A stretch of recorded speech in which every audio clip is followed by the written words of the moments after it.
নমস্কাৰ আজিৰ ভিডিঅ'টো এই ৰিক্সাৰ পৰাই আৰম্ভ কৰিছোঁ। এতিয়া ৰাতিপুৱাৰ প্ৰায় 6টা মান বাজিছে আৰু এই ৰিক্সাখনত উঠি খানাপাৰাৰ এই ৰাস্তাটোৰে এতিয়া মই গৈ আছোঁ অইন দিনা যোৱাৰ দৰে। এফালে চাওক ৰাস্তা পৰিষ্কাৰ কৰি আছে ৰাতিপুৱাই এওঁলোকে আৰু এনেকৈ ছায়েন্স মিউজিয়ামৰ এই ওচৰৰ ৰাস্তাটোৰে এতিয়া এনেকৈ চিধাই গৈ আছোঁ বেলতলাৰ ESI হস্পিটেলখনলৈ। ৰাতিপুৱাৰ খুবেই সুন্দৰ পৰিৱেশ, এনেকৈ ৰাস্তাবোৰ চিকুণাই আছে কৰ্মচাৰীসকলে আৰু এতিয়া এই ৰিক্সাখনেৰে এটা খুবেই ধুনীয়া ৰাতিপুৱাৰ আমেজ লৈ আগবাঢ়ি আছোঁ মোৰ লক্ষ্যস্থানলৈ। আৰু এতিয়া এটপ দুটপকৈ বৰষুণ দিবলৈও আৰম্ভ কৰিছে। ঘৰৰ পৰা ৰাতিপুৱা 5 বজাতে ওলাই আহিছোঁ খৰখেদাকৈ আৰু আহি 15 নম্বৰটো পালোঁ। মানে ঘৰৰ পৰা যিমান সোনকালে আহিম সিমান সোনকালে ইয়াৰ পৰা যাব পাৰিম, সেইকাৰণে ৰাতিপুৱাই আহিছোঁ। এতিয়া ৰাতিপুৱাৰ 10:20 হ'ল আৰু আজি মেডিকেলৰ কামখিনি সোনকালে হৈ গ'ল। আৰু আজি ৰাতিপুৱাই অহা প্ৰথম জাক বৰষুণে গুৱাহাটী মহানগৰখনক ধুই লৈ গ'ল। মেডিকেলৰ ভিতৰৰ ভিডিঅ' অৱশ্যে কৰা নহ'ল আৰু কৰিবলৈ ভাল নালাগে। আৰু বৰষুণে ধুই যোৱাৰ পিছত মহানগৰৰ বাট পথবোৰ ইমান ধুনীয়া হৈছে। আৰু এতিয়া গৈ আছোঁ এই হোটেলখনলৈ আৰু ইয়াতে লৈ লৈছোঁ পুৰি।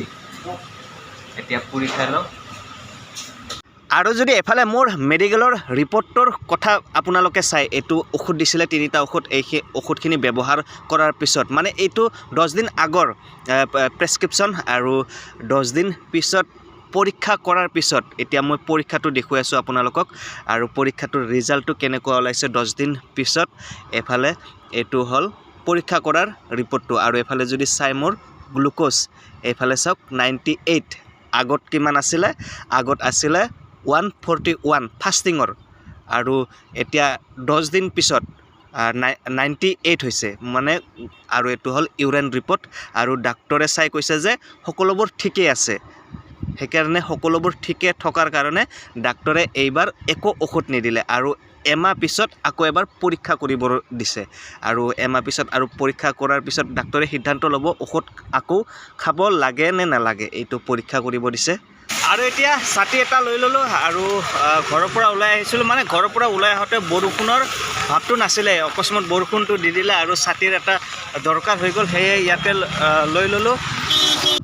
এতিয়া মোৰ মেডিকেলৰ কামখিনি কৰাৰ পিছত উভতনি যাত্ৰা। আৰু উভতনি যাত্ৰাত মই যি পথেৰে আহিছিলোঁ সেই পথেৰে কিন্তু নগ'লোঁ, মানে খানাপাৰা হৈ নগ'লোঁ। এফালে এইটো গৈ আছোঁ এতিয়া বেলতলা তিনিআলি হৈ। আৰু এই ঠাইখিনিত সপ্তাহৰ ৰবিবাৰে আৰু বৃহস্পতিবাৰে ইয়াতে সাপ্তাহিক বজাৰ হয়। আৰু আজি বৰষুণ জাক দিয়াই ভালেই হৈছে দিয়কচোন। যিমানবিলাক ধূলি বালি আছিল সকলোবোৰ পৰিষ্কাৰ হৈ গৈছে। এতিয়া আৰু এই বেটাৰী গাড়ীখনত উঠি এতিয়া বেলতলা চাৰিআলিলৈকে গৈ আছোঁ। বেলতলা তিনিআলিৰ পৰা এই বেটাৰী গাড়ীখনেৰে এতিয়া গৈ আছোঁ বেলতলা চাৰিআলিলৈকে আৰু 10 টকা ভাড়া। আজিৰ এই ভিডিঅ'টোত বিশেষ একো নাই। আজি গুৱাহাটী মহানগৰীত ৰাতিপুৱাই আহিলোঁ আৰু ৰাতিপুৱা অহা এই বৰষুণ জাকৰ আমেজ ল'লোঁ। আৰু এতিয়া মই আছোঁ বেলতলাত আৰু এতিয়া বেলতলাৰ পৰা এতিয়া ঘৰমুৱা হ'ম আৰু আজিৰ ভিডিঅ'টো ইমানতে সামৰণি মাৰিলোঁ।